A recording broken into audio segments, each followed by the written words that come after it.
नमस्कार विद्यार्थी मित्रांनो, परत एकदा स्वागत तुमच्या आवडत्या आयबीसी इन्स्टिट्यूट नाशिकच्या ह्या चॅनलवर, जिथे तुम्हाला स्पर्धा परीक्षांचं फक्त माहिती दिली जात नाही, योग्य पद्धतीने त्या क्रॅक कशा केल्या जातात, एक्झाम्सला आपण सक्सेसफुली अचीव्ह कसं करू शकतो, ह्या सगळ्या गोष्टींबद्दल टिप्स, टेक्निक्स आणि त्या व्यतिरिक्त नवीन नवीन शॉर्टकट्स देण्याचा हा प्लॅटफॉर्म, जिथे आपण मागच्या सेशनमध्ये पर्सेंटेजचा एक बेसिक पार्ट बघितला होता. आज त्याच पर्सेंटेजचा सेकंड पार्ट असणार आहे, ज्यामध्ये आपण थोडे ॲडव्हान्स लेवलचे एक्झाम्पल्स घेणार आहोत. या ॲडव्हान्स लेवलच्या एक्झाम्पल्समध्ये पण सुरुवात मी छोट्यापासूनच करणार. तर जर तुम्हाला 450 रुपयाचे किती टक्के काढायचे असतील, 4% काढायचे असतील, तर मागच्या भागात तुम्हाला हे समजून सांगण्यात आलं होतं की 450चा 10% शोधायचा असेल तर पॉइंट इथे लावायचा. 450चा 1% शोधायचा असेल तर पॉइंट इथे लावायचा. सध्या आपल्याला 1% शोधायचा आहे आणि गुणिले 4 करायचं आहे, म्हणजे आपल्याला 4% मिळणार आहे. आपण लास्ट लेक्चरमध्ये आपण काय काय शिकलो की पर्सेंटेज काय असतो, म्हणजे टक्केवारी काढतात कशी, टक्क्याचं चिन्ह लावतात कसं, टक्क्याचं चिन्ह काढतात कसं. त्या व्यतिरिक्त आपण बऱ्याच एक्झाम्पल्स थ्रू तिथे आपण शिकत गेलो की टक्केवारी सोबत डील कसं करायचं. आता हे जे लेक्चर आहे, ह्या लेक्चरमध्ये तुम्हाला पुढचा भाग बघायला मिळणार आहे. तर ज्या लोकांनी आतापर्यंत तो पहिला व्हिडिओ बघितला नसेल, त्या लोकांना मी पहिले हे सांगतो की तुम्ही तो पहिला व्हिडिओ पहिले बघा, ज्याची लिंक मी डिस्क्रिप्शन मध्ये देऊन ठेवतो. त्यानंतर तुम्ही ह्या व्हिडिओकडे वळा. ज्यांचं थोडंफार चांगलं आहे, पर्सेंटेज, टक्केवारी, शेकडेवारी, ज्यांना चांगल्या पद्धतीने थोडंफार येतं, म्हणजे बेसिक नॉलेज आहे, त्यांनी हा व्हिडिओ लगेचच कंटिन्यू केला तरी त्यांचं नुकसान होणार नाहीये. पण ज्यांना शून्यापासून सुरुवात करायची, ह्या आधीचा बेसिक 1 ह्या नावाने एक व्हिडिओ आहे. बेसिक 1 ह्या नावाचा व्हिडिओ शोधा आणि तो व्यवस्थित बघा, म्हणजे तुमचे बेसिक क्लिअर होतील. नंतर हा आपण ऍडव्हान्स पार्ट बघणार आहे. सध्या एक्झाम्पल तरी छोटच आहे. आपण काय केलं, 450चा 1% शोधला, गुणिले 4 केलं. करा बरं. 0, 4 5 20, 2 चला, 4 चौक 16 आणि 2 18 आणि पॉइंट येणार. म्हणजे आपल्या प्रश्नाचं उत्तर काय असणार आहे, 18%. हे पहिलं एक्झाम्पल होतं, म्हणून सोपं होतं. आता इथून पुढचे एक्झाम्पल थोडे थोडे वाढत जाणार, मोठे होत जाणार. तर सध्या ह्या प्रश्नामध्ये बघा काय देत आहेत. एका खेड्यात 8,000 लोकांपैकी 6% हे मुलगे 16 वर्षांपेक्षा कमी वयाचे आहेत. म्हणजे 6% जे लोक आहेत, जे मुलं आहेत, ते 16 वर्षापेक्षा कमी आहेत. त्यातील 5% हे शिक्षित आहेत. तर त्या खेड्यामध्ये एकूण 16 वर्षापेक्षा कमी वयाचे किती मुलगे शिक्षित आहे. शिक्षित मुलांबद्दलच विचारताय. डेटा पण आपल्याला शिक्षित मुलांचाच दिला होता. मग सुरुवात कुठे करणार आपण. 8,000 ही लोकसंख्या होती, हे झाली लोकसंख्या. 8,000मध्ये ते म्हणतायत की 6% मुलं हे काय होते, 6% हे मुलं 16 वर्षापेक्षा कमी होते. आपल्याला काय शोधायचंय, 16 वर्षापेक्षा कमी वयाचे किती मुले शिक्षित आहे. 16 वर्षापेक्षा कमी मुलांशीच आपल्याला पुढे कॅल्क्युलेशन करायचं असल्यामुळे आपण ते 6% शोधले 8,000चे. त्यानंतर त्यात ते सांगतात की जे मुलं असतील त्यापैकी, म्हणजे 16 वर्षापेक्षा जे कमी मुलं असतील त्यापैकी 5% हे शिक्षित आहे. हे 5% शिक्षित मुलं आहे. म्हणजे आपल्याला 5% शोधायचे. कोणाचे, त्या खेड्यातील 16 वर्षांपेक्षा कमी मुलांचे. हे खेड्यातली लोकसंख्या, ही मुलांची लोकसंख्या आणि ही त्या शिक्षित मुलांची लोकसंख्या. अशा पद्धतीने आपल्याला इथे एकाच स्टेपमध्ये उत्तर मिळतं. 2 0 2 0 हे 2 0 हे 2 0. उरलं काय, 8 8 5 40 आणि गुणिले 6 करायचं. नाही, 1 0 बाकी होता मित्रांनो. हा, हे 2 0, हे 2 0 कॅन्सल झालेत आणि 1 1 0 अजून शिल्लक आहे. हे 2 0, हे 2 0 कॅन्सल झाला. हा 1 0 आणि हा 1 0 काढला. नंतर 5 1 5, 5 2 10 आणि 2 6. आता उत्तर परफेक्ट मिळेल, 8 24. अशा पद्धतीने त्या खेड्यामध्ये 16 वर्षापेक्षा कमी वयाचे शिक्षित मुलं असतील 24. बघा, परत सांगतो काय केलंय. 8,000 ही लोकसंख्या होती, त्यापैकी 6% हे मुलं काय होते, 16 वर्षापेक्षा कमी होते. म्हणून मी 6% शोधून घेतले. 8,000चे 6% म्हणजे हे उत्तर येणार आहे. ह्या उत्तरामध्ये 5% मुलं शिक्षित आहेत, तर ह्या मुलांपैकी 5% पण भाग शोधून घेतला, कारण की हेच ते आपले शिक्षित मुलं असतील आणि प्रश्नही त्याच्याबद्दलचा आहे. कॅल्क्युलेशन केल्यानंतर तुम्हाला उत्तर मिळालं 24 आणि हे परफेक्ट आन्सर असणार आहे. बरं, पुढच्या प्रश्नाकडे वळूया मित्रांनो. पुढच्या प्रश्नामध्ये बघा काय सांगतायत. एका परिवारात रुपये हजार पैकी 35% पोषणावर खर्च होतो, 25% वस्त्रावर खर्च होतो आणि 10% घराच्या दुरुस्तीवर खर्च होतो. म्हणजे खर्च भरपूर आहे या लोकांना. किती येतो मोजून काढा बरं. 35 आणि 25 म्हणजे किती झालेत आपल्यासाठी 60. 35 आणि 25 दोघांची बेरीज 60. 60 मध्ये 10% पण खर्च आहेच म्हणजे 70%. म्हणजे आत्तावर त्यांनी 100%पैकी 70% हा खर्च केलाय. तर उरले किती त्यांच्याकडे 30%. हो, मग उरले किती त्यांच्याकडे 30%. आणि हे 30% म्हणजे आपल्याला काय शोधायचं आहे तर घराचं दुसरं हे सर्व खर्च झाल्यावर किती रुपये उरतात. खरं तर आपल्याला हे 30% म्हणजेच शोधायचं आहे. 100% तर देऊन ठेवलंय. 100% म्हणजे काय आपल्यासाठी 18,000. 100% म्हणजे पूर्ण व्हॅल्यू. हे मागच्या व्हिडिओमध्ये मी छानपैकी एक्सप्लेन केलंय. आणि ज्यांनी तो व्हिडिओ नाही बघितला मी सांगितलं की बघा. आणि ज्यांनी न बघता हा बघतायत त्यांच्यासाठी फक्त एवढं लक्षात ठेवा, कुठलीही व्हॅल्यू स्वतःच्या किती टक्के असते 100% असते. म्हणजे आपण याला 100 म्हणणारच आहोत. आणि आपल्याला काय शोधायचं आहे एवढा सगळं खर्च झाल्यावर उरलं किती. उरलं 30%. मग काय मग 0 हे 2 0 हे 2 0 कॅन्सल झाले. 18 त्रिक किती होतात 54. 1 0 आणि 1 0. 54 वर 2 0 म्हणजे उत्तर काय असेल 5400 रुपये त्यांच्याकडे उरतात. पुढच्या प्रश्नाकडे वळूया मित्रांनो. पुढचा प्रश्न बघा. एका माणसाने 5% दराने सरळ व्याजाने 3,000 रुपये कर्जाऊ घेतले तर 4 वर्षानंतर त्याने किती रुपये परत केले पाहिजे. आता व्याजाचा प्रश्न जरी असला तरी याच्यात टक्केवारी आलेली आहेच. त्यामुळे मग आपल्याला नाकारता येणार नाही.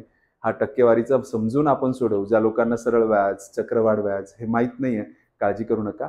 साधीशी गोष्ट आहे. सरळ व्याज जर असेल, सरळ व्याज म्हणजे नावातच आहे सरळ सरळ सरळ. म्हणजे काय जर तुम्हाला टक्केवारी सांगितली गेली आहे की 5% ह्या दराने तुम्हाला व्याज दिलं जाईल तर पहिल्या वर्षाला सुद्धा 5% असेल, दुसऱ्याला सुद्धा 5 असेल, तिसऱ्याला सुद्धा 5 असेल आणि चौथ्याला सुद्धा 5%. म्हणजे एकूण 4 वर्षाचं व्याज किती झालं 5 चोक 20%. म्हणजे तुम्हाला 20% परतावा करायचा आहे. कोणाचा 3,000चा. मग 3,000चा 20% किती येतो बरं. 3,000चा 20% म्हणजे 3,000चा पहिले 10% शोधावं लागेल. 3,000चा 10% एवढा आला गुणिले 2 करावं लागेल म्हणजे त्याचे 20% मिळतील. म्हणजे किती मिळतील 600 रुपये. म्हणजे तुम्हाला 600 रुपये हे काय व्याज द्यावं लागेल. म्हणजे हे फक्त व्याजाचं पैसे. म्हणजे तुम्हाला एवढं व्याज द्यावं लागणार आहे. मुद्दल पण तर परत करावी लागेल. म्हणजे 3,000 आणि त्यावरती तुम्हाला 600 रुपये द्यावे लागतील. म्हणजे एकत्रित किती पैसे परत केले पाहिजे 3,600 रुपये परत केले पाहिजे. एकदम सोपा प्रश्न. चला पुढच्या प्रश्नाकडे वळूया. एका माणसाने 10% ह्या दराने चक्रवाढ व्याजाने काय सांगितलंय 3,000 रुपये कर्जाऊ घेतले. 4 वर्षानंतर त्याने किती रुपये परत केले पाहिजे. मागचा जो प्रश्न होता तो मागचा प्रश्न सरळ व्याजाचा होता आणि हा काय चक्रवाढ व्याजाचा आहे. चक्रवाढ व्याज खूप घाबरायची गरज नाही. परत सांगतो व्याजाचे 2 प्रकार असतात. एक सरळ व्याज आणि एक चक्रवाढ व्याज. जरी आपण आता चक्रवाढ व्याज शिकलेलो नाहीये तरी सुद्धा आपण ह्या प्रश्नाला खूप इझिली सोडवू शकतो. कसं ते बघा. टेक्निक बघून घ्या. ज्यावेळी आपण चक्रवाढ व्याज शिकू त्यावेळेस मी तुम्हाला अजून डिटेलमध्ये सांगणारच आहे. सध्या तरी 3,000 रुपये त्याने घेतले होते आणि ह्या 3,000चे 10% दराने वाढत चाललेत. आणि चक्रवाढ व्याजात जी वाढ होते ती सक्सेसिव्ह म्हणजे लागोपाठ होत असते. म्हणजे तुम्ही असं लिहत जायचं 10% 10% 10%. पण वाढतायत म्हणजे 110 110 110. त्यानंतर जे काही कॅन्सलेशन करता येतात ते कॅन्सलेशन करा. हे 2 शून्य गेलेत. 1 शून्य इथला 1 शून्य गेला. हे 2 शून्य हे 2 शून्य गेले. हा 1 शून्य हा 1 शून्य कॅन्सल झाला. म्हणजे उरलंच काय आपल्याकडे 11चा घन म्हणजे 11चा क्यूब 1331 येतो आणि इंटू 3 म्हणजे आता गुणाकार करायचा. 3 1 3 3 3 9 3 3 9 आणि 3 1 3. अशा पद्धतीने आपल्याला हे काय मिळालं व्याज मिळालं. किती वर्षांचं 3,993 रुपये. आणि आपल्याला काय करायचं होतं बरं 4 वर्षांनी त्यांनी किती रुपये परत केले पाहिजे. 10% दराने सांगितलं होतं ना त्यांनी. 3,000 रुपये कर्जाऊ घेतले तर 4 वर्षांनी त्यांनी चक्रवाढ व्याजाने 10% दराने 10% 10% 10%. हा आपलं काय चुकीचं झालंय तुम्हाला एव्हाना लक्षात आलं असेल की आपण 3च वर्षांसाठी केलं 10% 10% 10%. आपल्याला अजून एक करायला हवं होतं. मग हरकत नाही. जी काय व्हॅल्यू मिळाली आहे तिचे पण काय होणार आहेत 10% वाढणार आहेत. म्हणजे मी याचे काय करतो 110. खरं तर ते इथे लिहायला पाहिजे होतं गुणिले 110 भागिले 100. पण ते नजर चुकीमुळे मी काय केलं 3 वर्षासाठीच घेतलं. खरं तर प्रश्न 4 वर्षांचा आहे म्हणजे हे 4 वेळा लिहायला पाहिजे होतं. हरकत नाही. जरी चुकी झाली आहे तरी तिचा पस्तावा करण्याची गरज नाही, कारण की पस्ताव्यासारखी वेळ आलीच नाही. आपल्याला गणित पहिल्यापासून सोडवावं लागलंच नाही. आपल्याला त्याच गणिताला पुढे ॲज कम्पेअर टू 100 110 लिहून पुढे जाता आलं. मग 0 इथे कॅन्सल झालेत. म्हणजे आता उरलं काय आपल्याकडे, 11 गुणिले हे करायचं. करा बरं 11 गुणिले, मी माझ्या पद्धतीने करतो.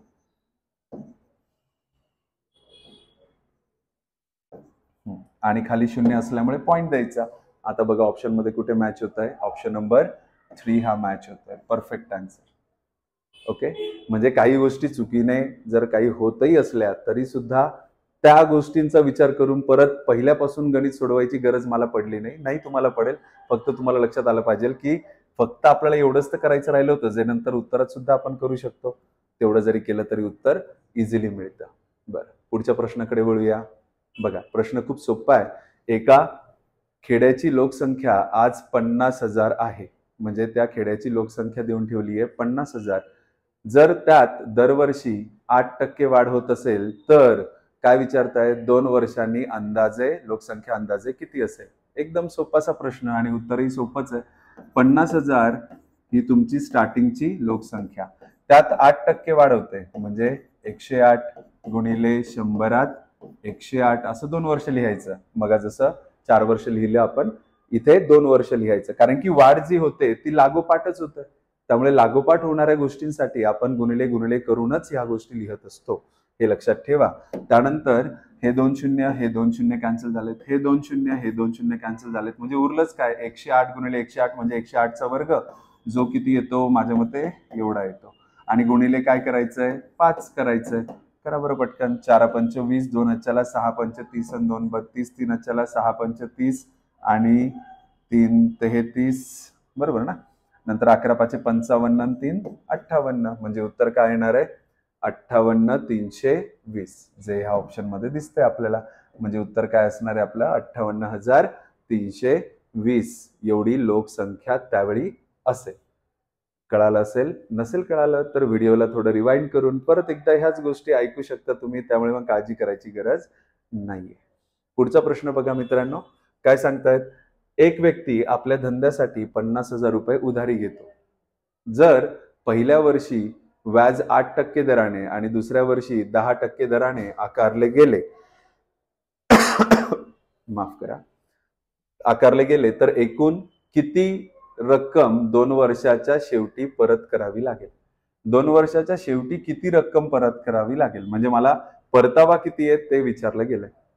आता याच्यात कॉन्ट्रडिक्शन एक क्रिएट होणार आहे, कारण की इथे आपल्याला सांगितलं नाहीये की हे सरळ व्याजाने करा की चक्रवाढ व्याजाने करा, म्हणजे सिंपल इंटरेस्टने करायचंय की कंपाऊंड इंटरेस्टने, यापैकी इथे कुठेही काही मेन्शन केलेलं नाहीये. जर मी प्रश्न सिंपल इंटरेस्टने केला तर बघू काय उत्तर येत आहे, आणि मी तुम्हाला सांगतो काही स्पष्टीकरण. 50,000 रुपयाचे तुम्हाला 8% आणि 10% म्हणजे किती परतावा करायचा आहे. सरळ व्याज असेल तर सरळ व्याजात व्याज काय बदलत नाही, म्हणजे पहिल्या वर्षी 8 लागलं, दुसऱ्या वर्षी 10 लागलं तर एकूण 18% द्यावं लागणार आहे, एवढं नक्की. चक्रवाढ व्याजमध्ये व्याजावर व्याज लागतं, ती जरा वेगळी गोष्ट.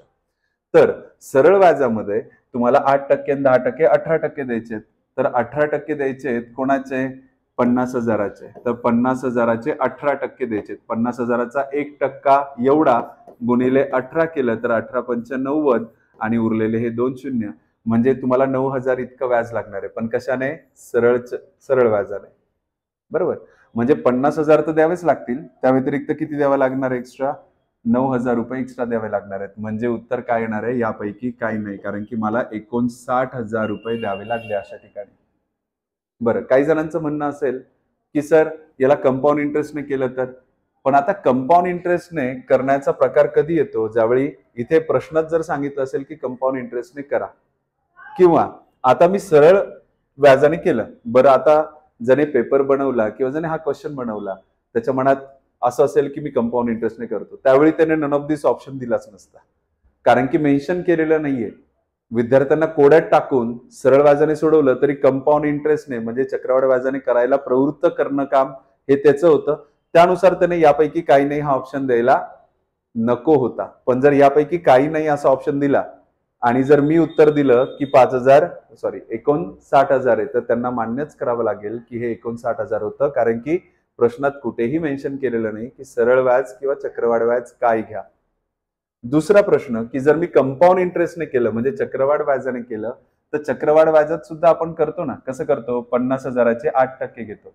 50,000चे 8% किती होतात? 8×5 = 40 म्हणजे 4,000 होतात. बरोबर? म्हणजे 50,000चा 8% तुम्ही पहिलं व्याज दिलं. पहिलं व्याज.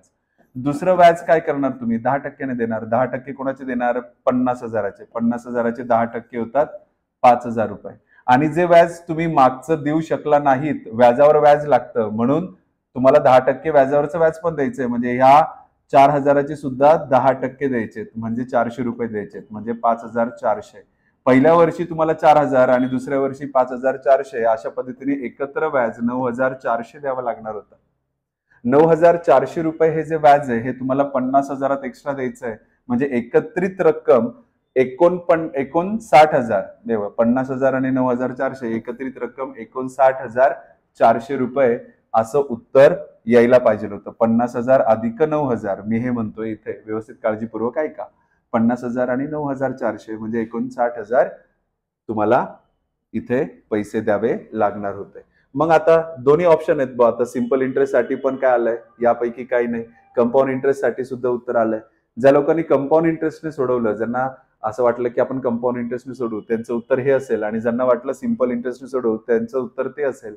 तर असा गोंधळ परीक्षेत ते कधीही घालत नाही. जाणीवपूर्वक तुम्हाला हे एक्झाम्पल दिलंय कारण की तुम्हाला हा गोंधळ कळावा. आणि गोंधळ काय होतोय की सिंपल इंटरेस्टने पण उत्तर मिळतं, ते याच्यात नाहीये म्हणून आपण यापैकी काही नाही. आणि सिंपल इंटरेस्टचं उत्तर आपल्याला 59,000 मिळालंच होतं. कंपाऊंड इंटरेस्टने सुद्धा उत्तर मिळतं, ते ऑप्शन मध्येच दिसतंय. त्यावेळेस आपण याला टिक करणार की त्याला टिक करणार, कशाने सोडवणार, हा संभ्रम तुमच्या मनात राहूच देऊ नका.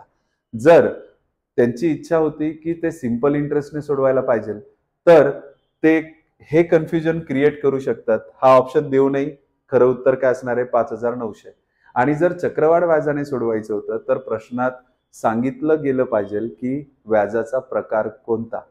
आणि जर प्रश्नात सांगितलं गेलं नाहीये की व्याजाचा प्रकार कोणता, तरी जो परीक्षा बनवणार आहे किंवा जो पेपर बनवणार आहे, ज्याने हा प्रश्न बनवलाय, त्याच्या मनात असेल की मुलांनी हे चक्रवाढ व्याजानेच करावं, तर तो हा यापैकी काहीही नाही, हा ऑप्शन देणारच नाही.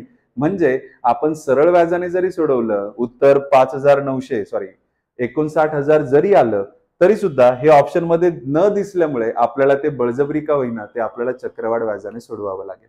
अशा वेळी अशा ट्रिक वापरल्या जातात. तर मी हा जाणीवपूर्वक टाकलेला प्रश्न ज्याच्यामध्ये आपल्याला ते कन्फ्युजन होणं साहजिक आहे. मी त्या कन्फ्युजनचं तुम्हाला स्पष्टीकरण पण दिलंय की कशा पद्धतीने प्रश्न खरंच विचारले जातील. एक तर नन ऑफ दिस ऑप्शन देणारच नाही किंवा सांगून ठेवतील की सरळ व्याजाने करा की चक्रवाढ व्याज, म्हणजे कन्फ्युजन होणार नाही. म्हणजे असे प्रश्न पुस्तकांमध्ये दिसतात, विद्यार्थी त्यावेळी जास्त कन्फ्यूज असतात. ते कन्फ्युजन अशा पद्धतीने दूर मी तुम्हाला एक्झाम्पल थ्रू करून टाकलं. आता ह्या ठिकाणी बघा, एक व्यक्ती आपल्या धंद्यासाठी काही रक्कम उधारी घेतो. जर पहिल्या वर्षी व्याज 8% दराने आणि दुसऱ्या वर्षी 10% दराने आकारले गेले, हे मागच्या एक्झाम्पल सारखंच आहे, आणि एकूण 41,580 रुपये परत केले, तर रक्कम उधार किती घेतली होती हे. आणि इथे बघा, जाणीवपूर्वक नन ऑफ दिस ऑप्शन टाकलेला नाही, जसं मी तुम्हाला मागच्या एक्झाम्पल मध्ये समजून सांगितलं. कारण की असे प्रश्न दिसतात पुस्तकांमध्ये, वेबसाईटमध्ये, आपल्याला कन्फ्युजन होतं कुठेतरी. ते कन्फ्युजन तुमचं दूर व्हावं म्हणून तो पर्टिक्युलर क्वेश्चन घेतला होता. आता ह्या प्रश्नाला सुद्धा मी सरळ व्याजाने आणि चक्रवाढ व्याजाने दोघी पद्धतीने सोडवू शकतो. मी सरळ व्याजाने पहिले सोडवण्याचा प्रयत्न करतो. जर मी त्याला सरळ व्याजाने सोडवलं तर मग जसं केलं की याचे 8%, याचे 10%, म्हणजे एकत्रित मला किती टक्के द्यायचे? 18. आणि हे काय? परतावा. परतावा म्हटलं की 100त हे 18 ऍड करायचे, म्हणजे किती होतात? 118. आणि 118ला काय म्हणायचं? 41, 58, 0. आणि आपल्याला काय शोधायचंय? घेतलेली रक्कम किती, म्हणजे 100 म्हणजे शोधायचंय. जर मला आता 100 म्हणजे शोधायचं असेल तर मला काय करावं लागेल? याने इकडे हे भागावं लागेल. चला भागून बघू बरं आपण उत्तर काय येतंय. जर 2ने भागता येतंय, 2×5 = 10, 2×9 = 18, नंतर 2×2 = 4, 2×7 = 14, 2×8 = 16 आणि 0. 59ने तिथे भाग जातच नाही, त्यामुळे उत्तर पॉइंट मध्ये येणार एवढं नक्की आहे. आणि इथे कुठेही त्यांनी सांगितलं नाहीये की अप्रॉक्सिमेटली करा किंवा अंदाजे सांगा, असं सांगितलेलं नाहीये. त्यामुळे आपल्याला हे परफेक्ट आन्सर होतं आणि हे पॉइंट मध्ये 100% येणार आहे. त्यामुळे हा ऑप्शन आपल्यासाठी बादच झाल्यासारखा आहे. म्हणजे यावेळी सिंपल इंटरेस्ट वापरायचंच नव्हतं. बघा, म्हणजे ज्याने पेपर सेट केला त्याच्या मनात जे होतं, त्याला जे करून घ्यायचं होतं तेच आपल्याकडनं तो करून घेतो. म्हणजे त्याला अपेक्षित होतं की विद्यार्थ्यांनी सिंपल इंटरेस्टने करावं आणि पटकन शोधावं की हे सिंपल इंटरेस्टने होत नाहीये. आता आपण करणार चक्रवाढ व्याजाने. मग चक्रवाढ व्याजाने कसं करायचं? बरं, मला तुम्हाला टेक्निक सांगतो, ती टेक्निक लक्षात ठेवा.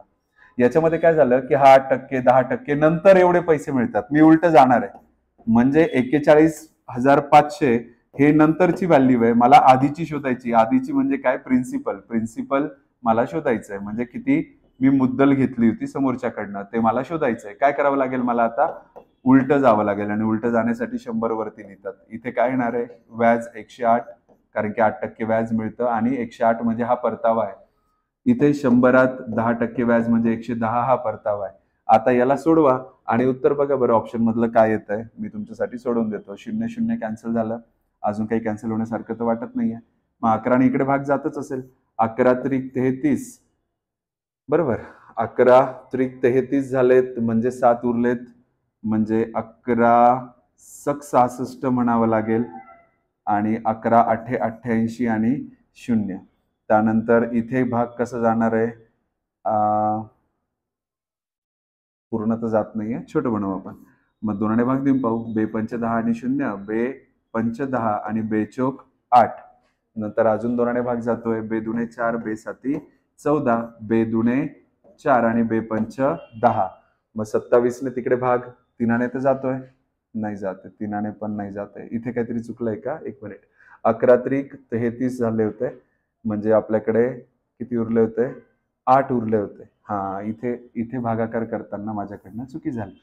तर 11 भागत होतो. 11 त्रिक 33. मी परत एकदा करतो हा पूर्ण गणित, जेणेकरून तुमचं कन्फ्युजन नको व्हायला. आता नजर चुकीमुळे ह्या गोष्टी घडतात.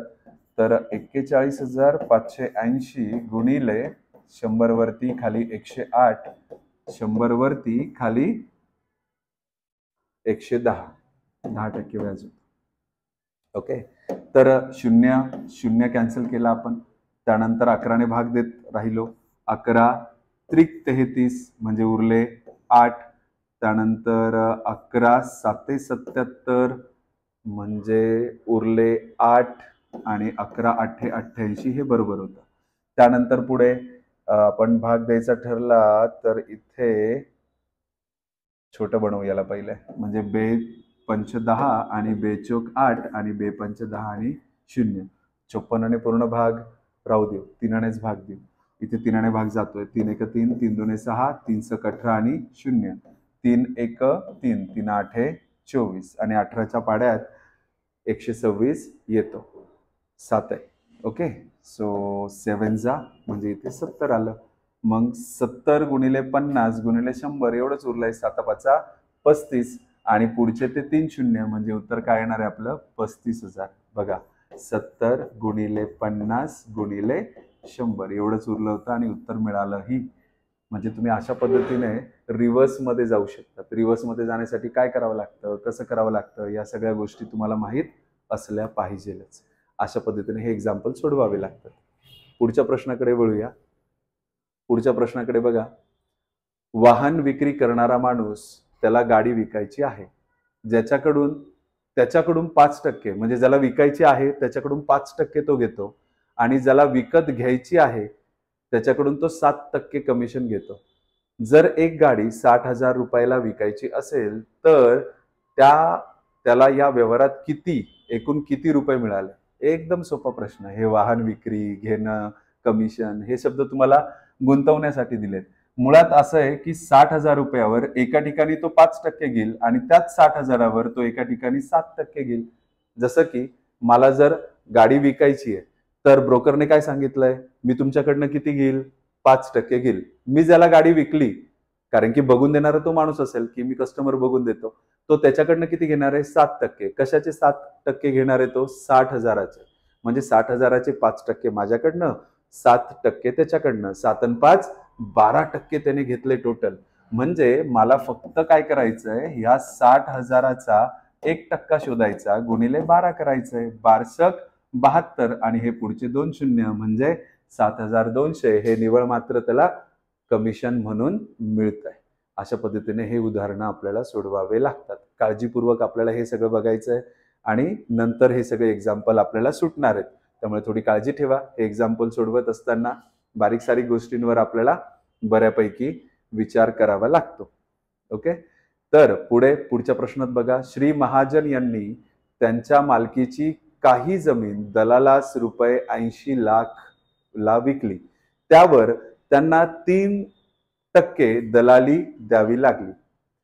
काही दिवसांनी तीच जमीन त्या दलालाने श्री देशपांडे यांना 1 कोटी रुपयाला विकली. त्यासाठी श्री देशपांडेंना 4%, प्रश्न थोडा अपूर्ण आहे, श्री देशपांडेंना 4% दलाली द्यावी लागली. तर दलालास एकूण किती दलाली मिळाली? आपल्याला दलाली बद्दल सांगायचंय की किती मिळाली. प्रश्न इथेच कंप्लीट होतोय. खाली फक्त एवढंच आहे की किती दलाली मिळाली हे त्यांनी काय शोधायचं ते सांगून ठेवलंय.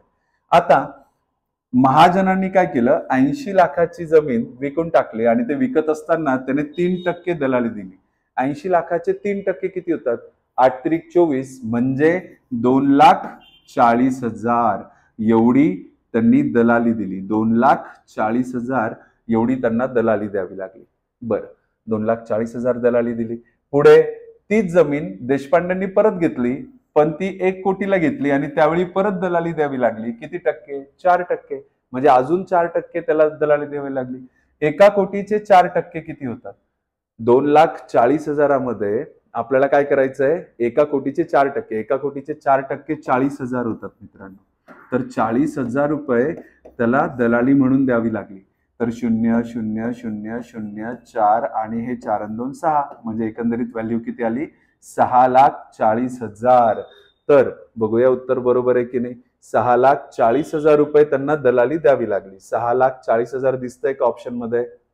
हा, हे बघा, 6,40,000 एवढी दलाली त्या व्यक्तीला द्यावी लागली. बरं, पुढचं प्रश्न बघा. अनिलचे मासिक उत्पन्न सुनीलच्या मासिक उत्पन्नापेक्षा 6/4% जास्त आहे.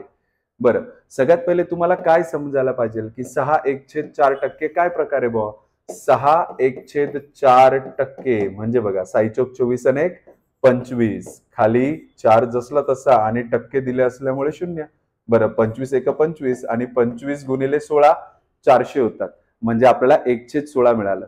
1/16 काय? जास्त आहे. जास्त आहेचा अर्थ काय? 16 मध्ये 1 जास्त आहे म्हणजे 17 आहे. कोण आहे? अनिल. अनिल 17 आहे आणि सुनील काय होता माझ्यासाठी मग? 16. म्हणजे अशा पद्धतीने आपल्याला अनिल आणि सुनील दोघांची व्हॅल्यू मिळाली. बरं, पुढे काय म्हणतायत? तर सुनीलचे मासिक उत्पन्न म्हणजे 16 हे अनिलच्या मासिक उत्पन्नापेक्षा किती टक्क्याने कमी आहे? अनिलचं मासिक उत्पन्न किती आहे? 17. म्हणजे सुनीलचं कमी आहे एवढं मात्र कळालं. कितीने कमी आहे? 1ने. कोणापेक्षा? अनिलच्या उत्पन्नापेक्षा. अनिलच्या उत्पन्नापेक्षा म्हणजे 17पेक्षा. आणि उत्तर कशात द्यायचंय? टक्क्यांमध्ये. मग आता 100/17 करायचंय. 100/17 करण्यासाठी 17ने भागावं लागेल. 17 5 85 होतात आणि 15 उरतात. हे बघा, हे इथं वरतीच उत्तर. अशा पद्धतीने हे अशी उदाहरणं आपल्याला एक्झाम मध्ये सोडवावे लागतात. त्यामुळे या सगळ्या गोष्टींचा थोडा सराव असणं फार गरजेचं आहे. बरं, पुढचा प्रश्न बघा. एका वस्तूची किंमत 10% वाढवली, पण खप अतिशय कमी झाल्यामुळे पुन्हा 10% कमी केली. तर पुढील पैकी कोणते विधान बरोबर आहे? बरं, बघा आता. एका वस्तूची किंमत 10% वाढवली, नंतर 10% कमी केली. म्हणजे ती 100 होती, पहिले 10% वाढवली, 110 केली, नंतर 10% कमी केली. म्हणजे 100त 10% कमी केले. 100 कॅन्सल झाले. हे 2 शून्य आणि हे 2 शून्य कॅन्सल झाले. 11 9 99 झाले. म्हणजे जी वस्तू आपल्याला ह्या आधी 100 रुपयाची दिसायची, आता किती रुपयाला दिसते? 99 रुपयाला. म्हणजे काय? नवीन किंमत मूळ किमतीच्या 1% कमी आहे. हे उत्तर असेल. आता नवीन किंमत वाढीव किमतीच्या 1% कमी आहे का? नवीन किंमत तर उलट कमी आहे. नवीन किंमत वाढीव किमतीच्या. वाढीव म्हणजे काय? वाढल्यानंतरची. वाढल्यानंतरची म्हणजेच नवीन किंमत. म्हणजे हा काय प्रकार योग्य दिसत नाहीये. किंमत बदलणार नाही हे पण चुकीचं आहे. म्हणजे उत्तर काय? नवीन किंमत मूळ किमतीच्या 1% कमी आहे. अशा पद्धतीने उत्तर द्यायचे. बरं, पुढे बघा. फर्निचरची किंमत 25% वाढली, त्यामुळे जो खप होता तो 10% कमी झाला. तर एकूण विक्रीत काय बदल झाला हा प्रश्न ते विचारतायत. तर मला काय कळालं की फर्निचरची किंमत 25% वाढली. असं समजू आपण की फर्निचरची किंमत किती होती? 100 होती. नंतर काय झाली? ती 25% वाढली म्हणजे 125 झाली. नंतर खप कमी झाला म्हणजे 100त 10% कमी झाले म्हणजे 90 झाले. मग 25 पाचे 25 चौक 0 गेला, 1 0 हा 0 गेला, बे दुने 4 बे पंचे 10, मग 5 5 25 गुणिले 9, 25 गुणिले 9 होतात 125 आणि भागिले 2, तर नाही 225 होतात ना, 225 भागिले 2, बे 1 बे बे 1 बे बे दुने 4 आणि 0.5. म्हणजे जी वस्तू ह्या आधी माझ्यासाठी 100ची होती ती आता कितीची झाली? 112.5 ची. म्हणजे कितीने वाढली ती? 12.5 ने. तर एकूण विक्रीत काय बदल झाला? हा इथे पॉइंट राहिलाय. 12.5 ने वाढ झाली. 100चा काय झाला? 112.5 आणि कितीने वाढलेलं दिसतंय? 12.5 आणि 100 वाढलंय म्हणजे ते कशात आहे? टक्क्यातच आहे. त्यामुळे ते उत्तर परफेक्ट असणार आहे. पुढच्या प्रश्नाकडे वळूया. हा खूप मस्त प्रश्न आहे हा. बघा काय सांगतायत आता. एक दूध विक्रेत्याने प्रत्येकी 5,000 प्रमाणे काही गायी आणि प्रत्येकी 4,000 रुपये प्रमाणे काही म्हशी खरेदी केल्या. त्यात एकूण 90 जनावरे होती. 90 जनावरे होती म्हणजे गायी पण घेतल्यात, म्हशी पण घेतल्यात आणि 90 टोटल जनावरे होती. त्याने गायी 10% नफ्याने तर म्हशी 5% तोट्याने विकला आणि एकूण त्याला 10% नफा झाला. तर त्यात गायी किती आणि म्हशी किती? आपल्याला प्रश्न विचारलाय गायी किती आणि म्हशी किती. सगळ्यात महत्वाचं हे दोन ऑप्शन तर आपले हातातनं जात आहेत. का बरं बाबा? कारण की गायी 0 म्हणतायत, पण त्यांनी सांगून ठेवलंय ना आपल्याला की गायी घेतल्यात, म्हशी घेतल्यात, मग गायी 0 कसं? आता गायीची किंमत होती असं नाही सांगितलं. एका दूध विक्रेत्याने प्रत्येकी ह्याप्रमाणे काही आणि ह्याप्रमाणे काही खरेदी केल्या म्हणजे घेतल्या तर आहेतच. त्यामुळे हे 0वाले ऑप्शन तर पहिलेच ऑप्शन मधून निघून जातात. मग आता दोन ऑप्शन मध्ये खेळायचे आपल्याला. एकतर गायी 50 घेतल्या असतील किंवा 40 घेतल्या असतील किंवा गायी 40 घेतल्या असतील किंवा 50 घेतल्या असतील. आपण खालून खेळू. जर गायी 40 घेतल्या असतील तर गायीची प्रत्येकी किंमत किती होती? 5,000. म्हणजे 40 गुणिले 5,000 म्हणजे 4 पंच 20 म्हणजे 2 लाखाच्या काय घेतल्यात त्यांनी? गायी घेतल्या. बरं 2 लाखाच्या जर त्यांनी गायी घेतल्या आहेत तर 2 लाखाच्या गायीमध्ये त्यांना 10%चा नफा झाला. 10%चा नफा बरोबर आहे ना? हा 2 लाखाच्या गायींमध्ये 10%चा नफा झाला. 10% कसं शोधतात? पॉईंट देऊन. म्हणजे किती नफा झालाय त्याला? हे 20,000 आहेत. 20,000 रुपयाचा नफा झाला. त्यानंतर ते म्हणतात की म्हशी 50 घेतल्यात. बरं 50 आणि प्रत्येक म्हैस कितीची आहे? 4,000ची. 4 पंच 20 म्हणजे 2 लाखाच्या परत म्हशी घेतल्यात. आता 2 लाखाच्या म्हशीमध्ये 5%चा काय झालाय? तोटा. 2 लाखाच्या म्हशीमध्ये 2 लाखाचे 10% माहिती आहे आपल्याला 20,000 आहे. अर्धे केले तर 5% मिळतील. 10%चा अर्धा केल्यावर जसं 5% मिळतो तसं त्या रकमेचाही अर्धा केला तर त्याचे 5% मिळतील. म्हणजे 20,000तनं अर्धे केले की 10,000 मिळतात. म्हणजे एका ठिकाणी प्रॉफिट झाला, एका ठिकाणी लॉस झाला आणि एकंदरीत या दोघांची काय होणार आहे? वजा बाकीचं आणि उत्तर काय येणार आहे आपल्याकडे? 10,000 रुपये. अशा पद्धतीने आपल्याला एकंदरीत कळालं की त्याला 10,000 रुपयाचा नफा झाला जो एक्झॅक्ट मॅच करतोय आपल्या प्रश्नाला. त्यामुळे आपलं उत्तर काय असणार आहे? त्याने 40 गायी आणि 50 म्हशी घेतल्या होत्या. ऑप्शन 4 हे आपलं परफेक्ट आन्सर असणार आहे. अशा पद्धतीने काही वैचारिक प्रश्न असतात. प्रश्नांचे बरेच प्रकार आहेत. त्यामध्ये वैचारिक आहे, कॅल्क्युलेटिव्ह आहे, अशा वेगवेगळ्या पद्धतीचे प्रश्न हे तुम्हाला कंबाईनली बघायला मिळतात. तसे प्रश्न कसे सोडवावेत याचं एक प्रॉपर मार्गदर्शन असायला हवं. पण आपण ऑनलाईन मध्ये आणि ऑफलाईन मध्ये या दोघी मार्गाने आपण ते शिकू शकतो. पण ऑफलाईन मध्ये जास्त डिसिप्लिन आपल्याला फॉलो करता येतो. ऑफलाईन मध्ये तुम्हाला प्रश्न विचारता येतात. त्यामुळे तुमचा प्रेफरन्स ऑफलाईन कोचिंगकडे असू द्या. ऑनलाईन हा फक्त भ्रमिष्ट करण्याचा एक प्रकार आहे. जरी तुम्ही आता ऑनलाईन शिकवताय, बघतायत, मी शिकवतोय, या दोन्ही गोष्टी असल्या तरी सुद्धा मी ह्या गोष्टीच्या सक्त विरोधात आहे. कारण की ऑनलाईन मध्ये ती कन्सिस्टन्सी प्रत्येक विद्यार्थ्याचं भलं होत नाही. काहीच विद्यार्थ्यांचं होतं. पण ऑफलाईन क्लासेसमध्ये मी प्रत्येकाचं भलं करून देऊ शकतो. कारण की माझ्यासमोर तो विद्यार्थी असतो. एखाद्याचं लक्ष भटकलं की मी त्याला परत त्या ट्रॅकवर आणू शकतो. अशा काही गोष्टींचा विचार करता ऑफलाईन कोचिंगचा विचार नक्की सगळ्यांनी करावा. जर तुम्ही नाशिकमध्ये राहत असाल तर नाशिकमध्ये अशोक स्तंभ आणि नाशिक रोड अशा दोघी ठिकाणी आपल्या बॅचेस चालतात. तुम्ही दोघीपैकी कुठल्या तरी एका ठिकाणी ऍडमिशन घेऊ शकतात. एवढं सगळं सांगून आणि ह्या बेसिक कन्सेप्ट आणि त्या व्यतिरिक्त ऍडव्हान्स एक्झाम्पल्स हे सगळे आपण संपवून आजचं हे सेशन थांबवतोय. सध्या रजा घेतो. पुढच्या सेशनमध्ये अजून सुंदर एक्झाम्पल येतील. तर जर तुम्ही सबस्क्राईब केलं नसेल तर सबस्क्राईब करा, म्हणजे व्हिडिओ आला की कळतं आणि कळावं लगेच. म्हणून बेल नोटिफिकेशनवर सुद्धा टिक करून ठेवा, म्हणजे तुम्हाला व्हिडिओ आला की लगेच तुम्हाला तिथे नोटिफिकेशन मिळतं की व्हिडिओ आलेला आहे. त्यामुळे तुम्हाला लगेच तो व्हिडिओ बघता येतो आणि अपडेट राहता येतं. सध्या रजा घेतो. भेटूया पुढच्या सेशनमध्ये. धन्यवाद.